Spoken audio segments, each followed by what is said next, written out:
Imagine walking back to your car and seeing that familiar, neon-colored slip of paper trapped under the wiper blade, a parking ticket. Your first instinct might be to blow the situation completely out of proportion. You convince yourself the ticketing agency is a corrupt racket designed to extort you, and you immediately start farming sympathetic outrage from anyone who will listen. Or you might swing the exact opposite way.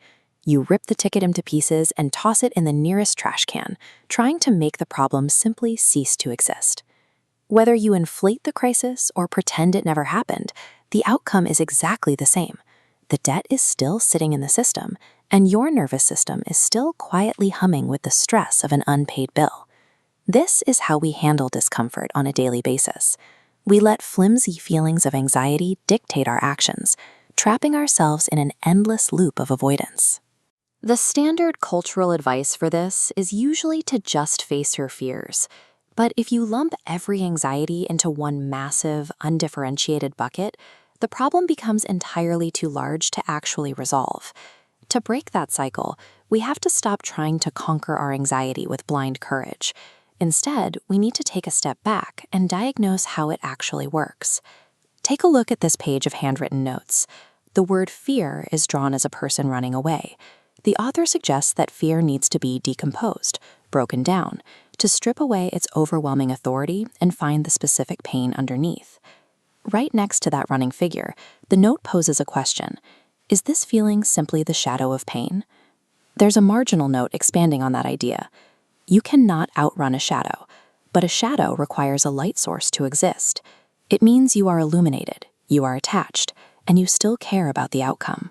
This helps separate the biological signal of genuine physical danger from the psychological illusion of danger, which is often just the ordinary discomfort of doing something unfamiliar. Once you name that specific discomfort, you can finally halt the avoidance cycle. You face the feeling, erase its false authority over you, and replace your usual escape route with a deliberate action. By treating emotional overwhelm like a medical diagnosis, you completely remove the need for heroism. You simply apply the correct targeted treatment to stop the bleeding. But stopping the bleeding is only half the process. Once you're no longer paralyzed by avoidance, you must build an engine for forward momentum. In this second set of notes, the very first requirement of personal growth is written clearly at the top. Growth requires leaving the familiar behind, even when there is no guarantee of success.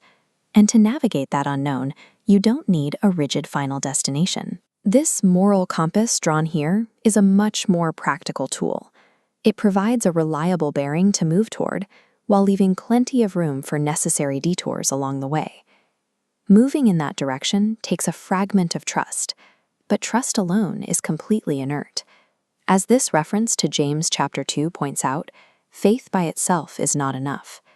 Whatever you put your trust in, a higher power, a process, or even just yourself, it has to be paired with concrete physical action. Otherwise, it remains dead and useless. This creates the actual mechanism of change.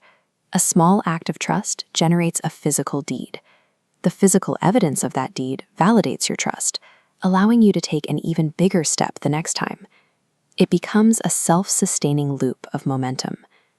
We are often sold the myth that the ultimate finish line of all this personal growth is a state of absolute invulnerable fearlessness. But that is fiction. The actual destination of long-term recovery is much quieter. It looks exactly like this handwritten phrase, finding peace and stability in ordinary, uneventful routines. Sustaining that quiet stability requires ongoing maintenance. It means consistently making amends and cleaning your side of the street. That is what true personal responsibility looks like. You repair the damage caused by your behavior, and you completely relinquish control over whether the other person chooses to forgive you. You don't do this as an isolated, self-made hero.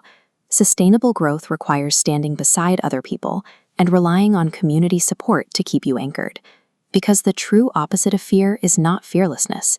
According to this equation at the bottom of the page, the victory over misery is simply being alive.